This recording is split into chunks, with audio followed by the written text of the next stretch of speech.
Hey besties, Monica Ferguson here and welcome to World Domination. This is a safe space for absolute legends who are bold enough and brave enough to go within, to recreate their belief system, to aim high, to chase their wildest dreams and become everything that they are destined to be. This is a space for people who are serious about growth, about healing. We talk about all things mind, body, spirit, and we have the courage to go further than most people even dare to dream. Welcome, let's get into it. Hey besties, Monica Ferguson here and welcome along to this week's episode where I bring you Jan Haldane, who is a master hypnotherapist, a coach, counsellor, master practitioner of NLP. She's a trauma-informed coach, mental health and wellbeing coach, a best-selling author, international speaker, and a global trainer of holistic practices. And she works with those people who are looking to let go of relational trauma and toxic shame to find happiness and purpose. Now that is a mouthful, but basically she's an absolute force and powerhouse in creating deep change when we have been dealing with trauma, when we've been dealing with abusive situations, when we've been dealing with really deep, heavy stuff. So I'm so excited to bring you part one of our series, which is around dealing with a narcissist. She is such an expert on this topic. So this is a heavy thing. So I send so much love to anyone who's resonating with these themes. But I also really want you to know that you're not alone. I've been through it, she's been through it. There are so many people who have gone through this and come out the other side. And so there is help and there is support for you. So let's get into it, friends. Welcome back, Jan. Thank you, Monica. It's great to be back. Oh, I'm so excited for this conversation. And I also realized today, I did not give you a very important and amazing piece of feedback that we received from our last podcast many years ago. Yeah, so I got this message out of the blue from someone that I barely knew, voice message, and it was so emotional. And she was basically saying that episode validated everything that she was going through with her abusive partner, and no one believed her. She had spoken up. No one believed her. Everyone said, no, he's so lovely. He would never do that. She ended up leaving him. She's now just had a baby and started her own business. And it was so amazing because it's like, that's the power, right, of being seen and understanding that you're not insane if you're in this situation because you're often made to feel like that. So I was like, yes, Jan, I need to make sure I tell you that today.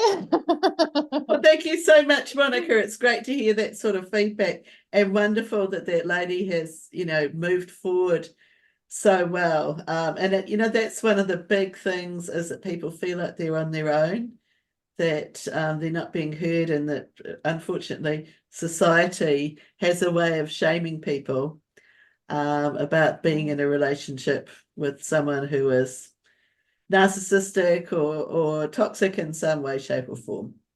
Yeah, for sure. So what I was thinking today, I know we don't have heaps of time, but you're just going to have to solve everyone's problems in 25 minutes. That would be great. I just been agony out, Monica. You want to go for it. It's easy for you. You're an expert, Jan. What are you talking about? But what I was thinking was, and we'll just do the best that we can with the time that we have, but can we sort of go on a journey? So initially, Can we just really clarify what is a narcissist and then what the experience of being with one or dealing with one is? As I know that often they're parents, like for both of us. And then the healing process, things that we can do to move out of that space, especially after we've come out of that situation. Sure, absolutely. So a narcissist, well, gosh, where do I start? I mean, if you looked in the DSM, the psychiatry manual in the States, just to put it sort of as blunt as I can, they'd be talking about someone who is grandiose, and there'd be this whole list of things. And when I think about someone who could be elected again as a world leader, he would be an outstanding one of those, quite honestly. So that's like your overt, over the top, wanting attention, but it's overt. You can see it, and in a lot of ways it's actually easier to deal with because people just roll their eyes and think, oh my God, I mean, they're not easy to deal with in the way they treat people, but they're easier to spot, I guess is what I'm saying here. And then you get the covert ones, and they're really tricky actually, and they might appear to be quite humble. They're not this kind of grandiose, over the top personality. Look at me, look at me, look at me. Except they are, but it's all hidden under some really, really toxic behaviors, passive aggression, all sorts of things, gaslighting. I mean, my goodness, there's lists and lists of what they do. So a narcissist, and I mean, I can't diagnose someone as a narcissist. I'm not qualified to do it. I mean, neither of us are as coaches, but a narcissist is someone who has a personality disorder called narcissistic personality disorder. What I generally say now when I'm speaking at conferences and things or talking to people is that someone can be high in narcissistic traits. So if we know what those traits are, then we can deal with them. We probably can't call the person a narcissist, but we know that they're high in narcissistic traits. If you get the difference there from our perspective as, coaches who help people in this. So a narcissist really is someone with a very, very fragile ego. So anything that you say to them that they don't like, which is anything that's even vaguely critical, they cannot handle. And so they'll flip into one of their behaviors. And depending on what sort of narcissistic traits they have, those behaviors can vary. They can rage or they can just have that cold anger where you've got one sitting beside you and they're angry, and you say to them, are you angry about something? And they go, no. But you could feel it, the energy coming off them is something awful. Others rage and scream and yell. So there's all sorts of behaviors there, and there's all sorts of there's a pattern to it, but there's all sorts of things they do. Like they manipulate, they're great manipulators. But the thing is, and I think I'll start at this because this to me is like so important. They start off wearing a mask, not literally, they're not wearing COVID masks. It'd be so easy to spot them if they did that. Yeah, I wish they did, it would be so easy to go, oh, these one, look. But no. So they start off masking what's known as masking. So in other words, they're hiding who they truly are because they really don't like themselves. As much as they profess that they do and they want the whole world to revolve around them, they really don't like themselves. And I've had ones that have actually said that they hate themselves. I didn't feel overly sorry for them, I might say, but possibly I've got a little bit jaded in my old age. So this is how people get caught. They don't know what they don't know. So let's say you meet someone, and this is not a gendered thing. So it can be a person of any gender. So you meet someone, and I'll just use meeting a male because I mainly have female clients, but not all. So you meet this guy, let's say, and they're great. They seem to like everything you like. They mirror you, they want you to the sameness, they want you to be the same. So there's all these behaviors that they go through. So it depends on how long they can actually hold out with this grooming process or this masking. And there's what I call a tipping point. So that could be when you move in with them, when you get pregnant, all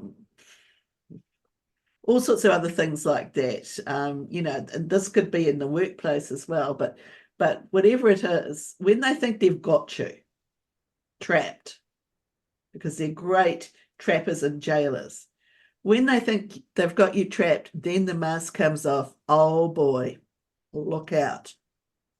because then the real person comes through, and all these behaviors come out, and the poor person is absolutely gobsmacked. It's like, oh my God, last week this person was telling me that they love me and I'm so beautiful, and now they're telling me I'm disgusting. What? There's this whole cognitive dissonance, doesn't make sense. And this is how they operate. So the actual, the toxic relationship cycle or narcissistic relationship cycle is, first of all, they idolize people, put you up there on a pedestal, buy flowers, do all these wonderful things, trying to say that they're the same as you, you've got all the same interests as you, they like the same food as you, blah, blah, blah, blah, blah. Most of it is a load of crap, to be honest. So then once they've got to this tipping point, then they go to the second stage, which is devalue.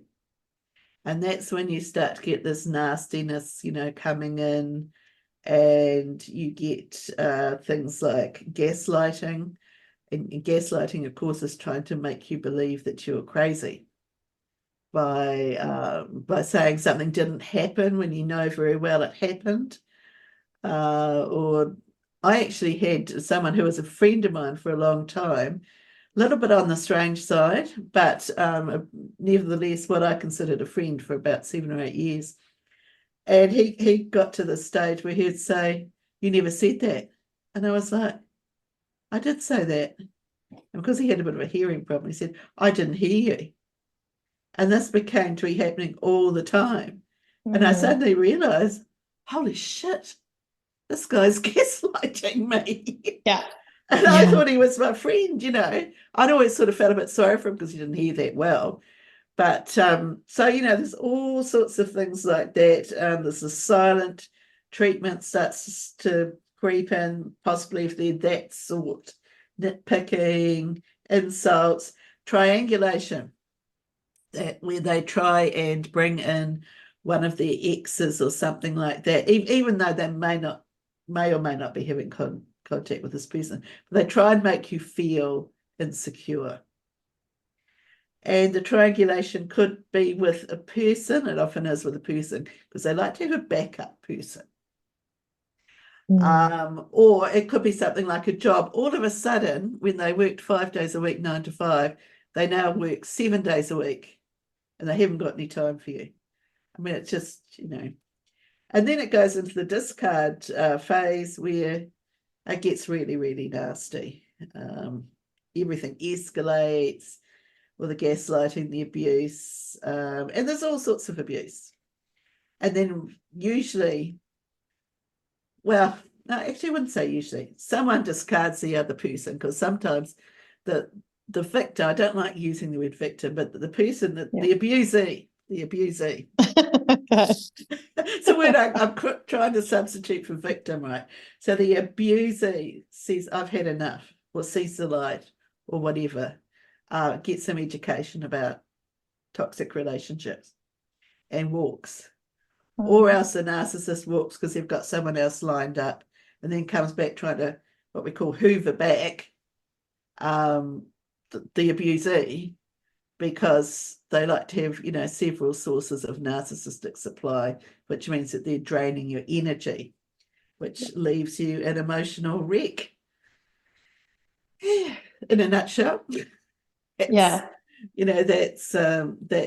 it, really. That's the cycle. There's all sorts of abuse, manipulation, coercive control. You do that or else your life won't be worth living. Economic abuse, which is also called financial abuse, many ways of that. Sexual abuse. They often require you to do things that you really do not want to do. Verbal abuse, psychological abuse, emotional abuse. So all of those things there, where gaslighting fits in there, and a lot of other things do. Physical abuse may or may not happen. And this is where, to be honest, a lot of people get stuck, because the person is not hitting them. they feel that they're not actually in an abusive relationship. Mm. Now, this was me when I was in my early 30s, actually arguing with a counsellor that I wasn't being abused because he'd never hit me. He threatened to, but he'd never actually done it. Yeah. Yeah. So that, I mean, I think that still happens these days. Religious and spiritual abuse, that can happen as well. Technological abuse, now that's a good one. I had a client the other day, and she said to me that her husband had a tracker on a car. Whoa. Yep, so he's tracking everywhere she went. Yeah.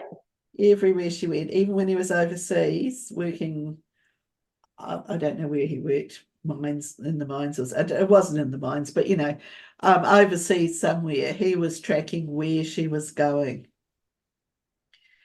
So technological abuse is one that's coming out more and more and more. And it's funny because I've got a tracker on my dog because he started wandering. And I thought, how absolutely awful, for someone to be tracked like that, a human being, with the exception perhaps of someone who had, dementia and then started wandering. That was for their own safety. So, yeah, technological abuse, health abuse often can happen where they won't care for you or get your medication or help you in any way. There's a whole list of things there, particularly for as you get older, that can become a really big problem. And I've seen it happen, and it's not nice. And neglect, just, couldn't give you the time of day. Of course, they started off all wonderful, and then they just don't want to know you. But they might want to know your bank balance or your house. Yeah. So I think this is just my experience, but I really want to make sure that people understand the supply thing and how narcissists feel powerful by controlling you, right? Like control and dominance. Yeah. And it's really interesting just listening to you now because I've had experiences. So my mum is a covert narcissist. And being the oldest daughter, I copped it. Behind closed doors, no one would have believed what had happened because she presented very differently to everyone else, right? But it was just horrendous. And but then I had a relationship with an overt one who was like hideous, and everyone hated him because he was awful. But it was like the way that those two things, it was just really interesting, and that the way that they manifested and the way that but there were so many similarities in that control, that manipulation, that sick feeling I always had in my stomach, and really like my nervous system I was always panicking. I was always on eggshells. I always felt like I'd done something wrong. And the way that they play on your insecurities, that's another big one. Like when you were talking about initially they appear to do everything that they like everything that you like. And that was one thing. I remember sitting across from this man in an airport, and I was like, oh my God, this is like the love of my life. Like he's just like me. He was literally using my own words, things that he'd seen me say about other people online.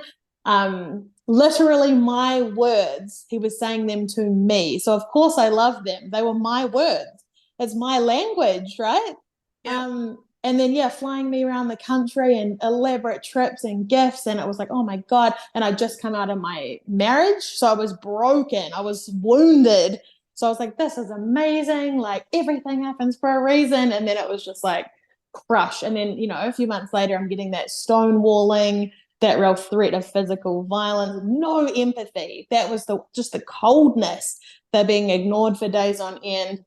He would flirt with waitresses in front of me to keep me like insecure, and post selfies with other women so that I'd get jealous, and that kind of stuff. Like everything you said, I was like, that was my insecurity, and he just like made sure that I was broken as much as possible.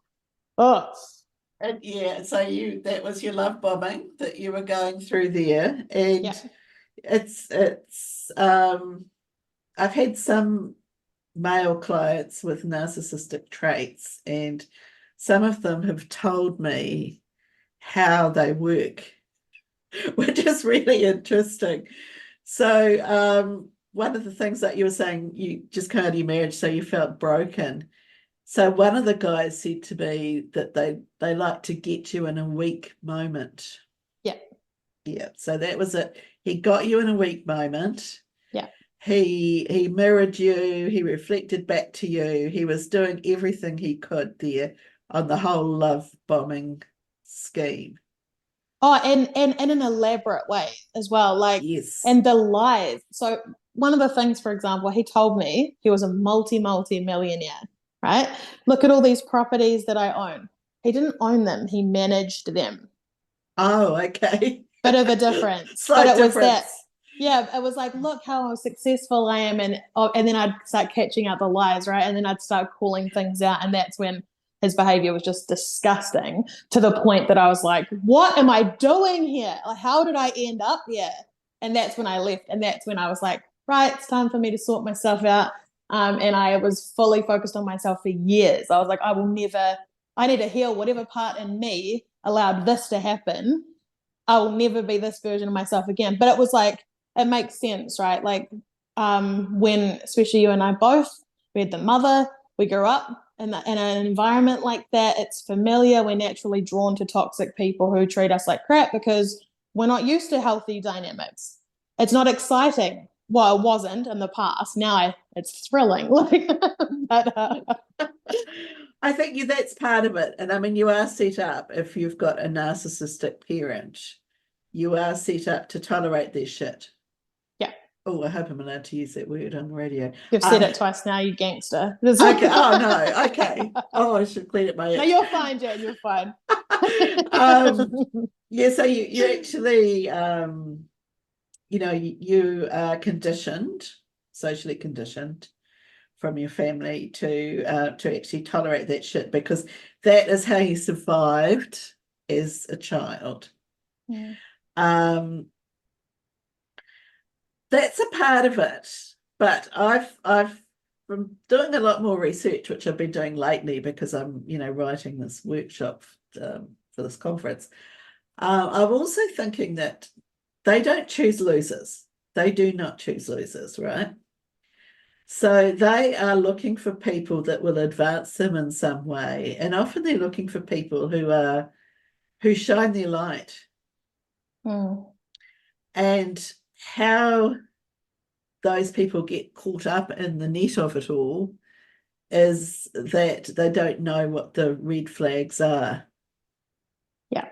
And so they end up, and then people say to them, oh, well, it's all your fault, you must be toxic yourself, yada, yada, yada.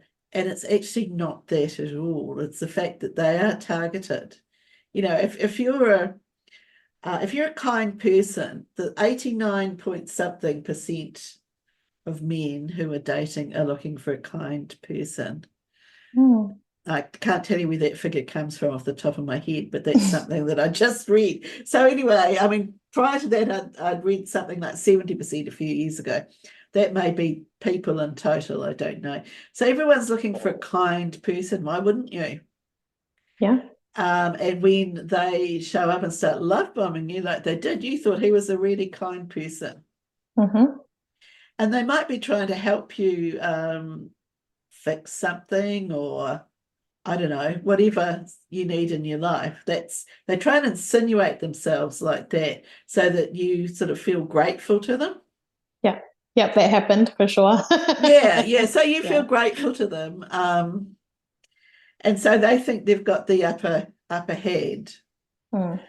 So the thing about supply is that they need constant attention. They don't like to be on their own.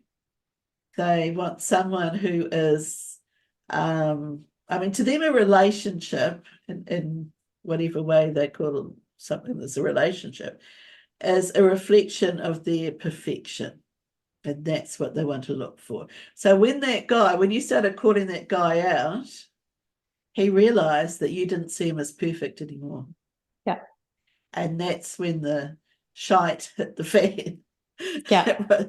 It was yeah, because he realized, and that's when a lot of the nasty stuff happens. We've sort of gotten to the third part there, which is the discard, because you've seen through who he was, you saw through his lies. He wasn't who he purported to be.